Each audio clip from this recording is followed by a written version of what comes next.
大家好，我係 CCH 馬騮仔，呢條係我嘅第一條片，就主要講我今次嚟台北參加人生第一個嘅台北站嘅一個垂直馬拉松大賽，叫做2025中華信託台北公益垂直馬拉松，就係完成自己目標嘅故事。咁聽日就係5月3號啦，就係台北101垂直馬拉松大賽啦。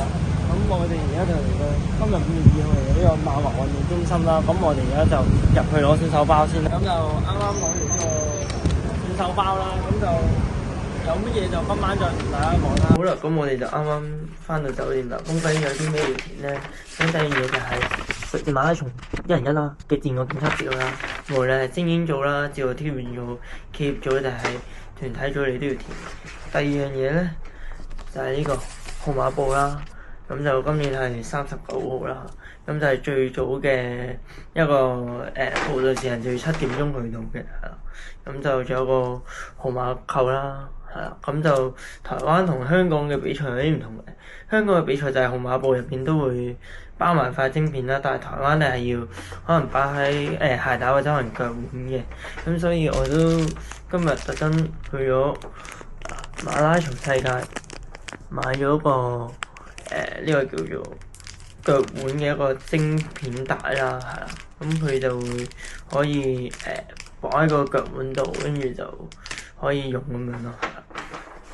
佢有一樣嘢，呢個叫垂直馬拉松大會 T 恤，咁佢係南亞回收師製造嘅，咁就會我買咗中碼啦，咁就俾你睇下今年件衫啦。咁呢件係中碼嚟嘅，係啦。咁佢就有啲咩特別咧？咁佢就係台灣製造嘅，咁跟住就會有後面俾大家睇下，後面會有呢個今年會有個台北101垂直馬拉松嘅 run 嘅 logo 啦，亦都會有大會佢嘅 logo standards 啊。咁我俾你睇下大會嘅呢個 logo 係。唔知你睇唔睇到啦？咁我再放大少少俾你睇下，就呢個大會嘅個 stand， 咁就係咯。跟住就呢首仲有啲咩特別？主要佢寫住 Team Up 台北101嘅，係啦，唔知大家睇唔睇到啦？咁就係啦，就大致上就係呢幾樣嘢啦，有4樣嘢啦。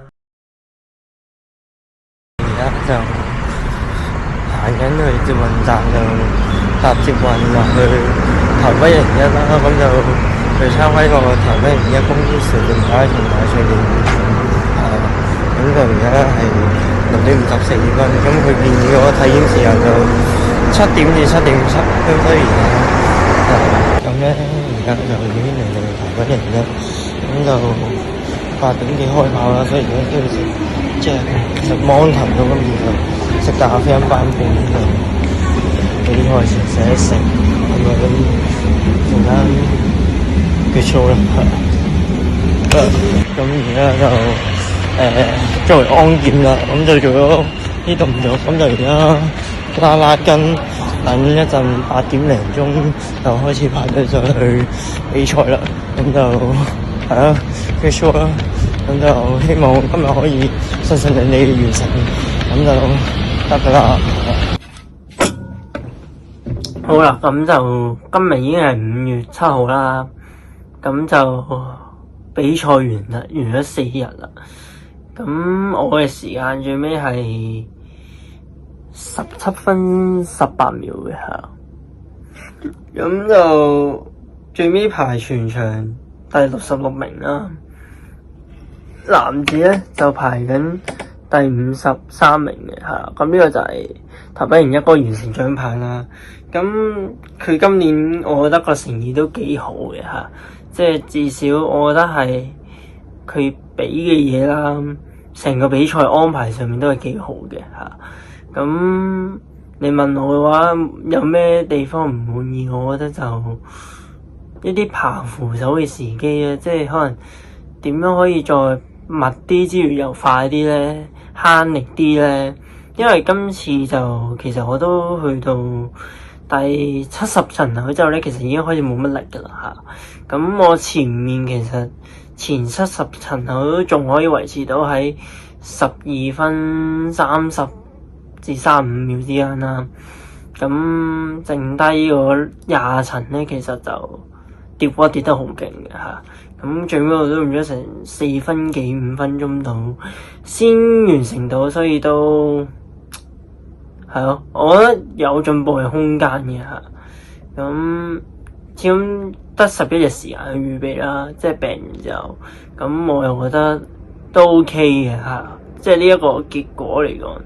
咁所以就係咯，之後就落嚟啲練習，預備下一場比賽嚇。